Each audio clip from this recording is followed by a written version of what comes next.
Masked Hero.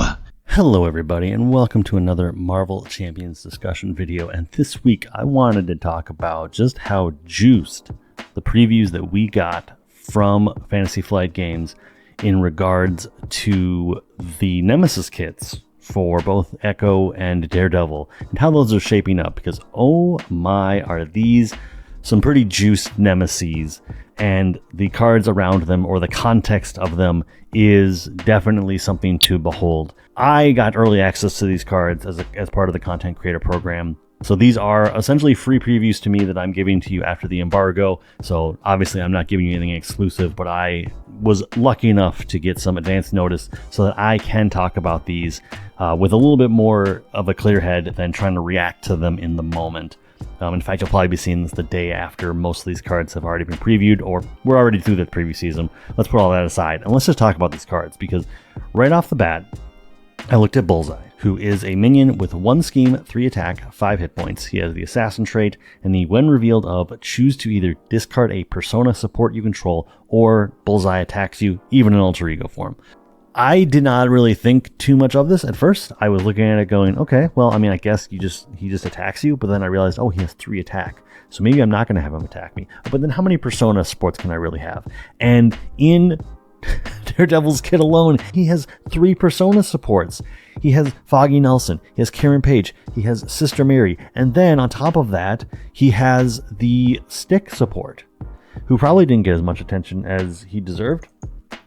And I actually think that Stick is going to be a pretty fun card to have around, and that is a 2-cost support, martial artist and persona traded with the interrupt of when a friendly martial artist character uses a basic power, you can either choose to exhaust Stick, that character gets +1 to that basic power for this use, or that character gets -1 to that basic power for this use, ready up Stick. Now, I think this is kind of in the same vein as something like Sharpshooter or even like Digging Deep, where those are cards that feel like they're kind of like pseudo part of Domino's kit. I would hope we would see a reprint of this in Elektra's kit, or in Elektra's pre-constructed deck. We'll know that by the end of the year. But this feels like a card that will be a universal staple for any of your martial artist characters.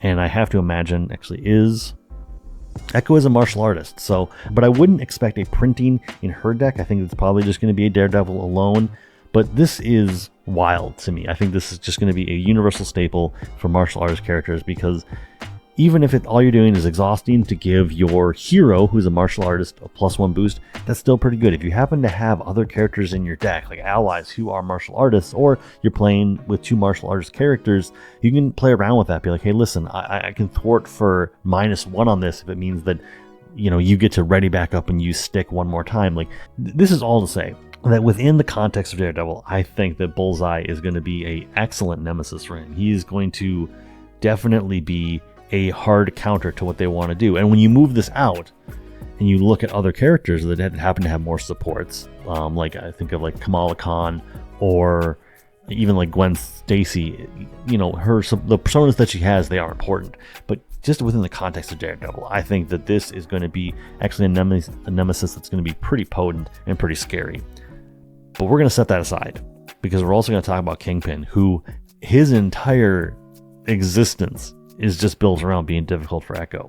Kingpin is a 3 scheme, 2 attack, criminal minion with 6 hit points, and the forced interrupt when Kingpin would attack the Maya Lopez player, he schemes instead, and then he just has an annotation that he is the Nemesis minion, because there is also a minion in the kit, in the Nemesis kit, that just makes it so you can't deal damage to Kingpin, which is important, because everything about Kingpin and everything about his relationship with Maya Lopez is just about the fact that Kingpin cannot take damage. Chiefly, this is seen with the side scheme that comes into play, Master Manipulator. Kingpin cannot take damage, and when revealed, find Kingpin and put him into play engaged with you. And then a boost ability of if Kingpin's in play, reveal this scheme. And then it has 2 scheme per player. So this is important, because in multiplayer, obviously this isn't like other side schemes that sometimes become a little too focused, like Cables, where only he can touch it. Anybody can touch this, but importantly, if there are more than 2 players, Echo cannot solely get rid of this like by herself alone, bare bones. She might have access to a thwart event, but for the most part, her basic thwart is not going to be able to get rid of this in time, and you can't deal damage to Kingpin. And this even carries over to her obligation, raised by the Kingpin. Obviously, it says give to the Maya Lopez player, as all obligations point to their hero. And then Kingpin cannot take damage. When revealed, find Kingpin and put him into play engaged with you. So it just never ends. This is also important because this is a way to get him into play just by hitting your obligation. You don't need to worry about Shadows of the Past. And then it has a response of after you thwart, place that threat here. If there's 4 or more threat here, remove this card from the game. I like this as an obligation. It is a little heavy-handed because this is a scary card. That's an obligation that I think is so well designed, and just the entire idea of both of these kits. Like, I scoffed at Bullseye because I didn't realize just how deep the supports went for Daredevil, but the way that Kingpin is just so heavy-handed, like you cannot, like, he nerfs what Echo's trying to do by just saying, hey, I'm going to be a minion that comes into play, you can't touch me. Let alone when you're playing against the Kingpin scenario, what do you do?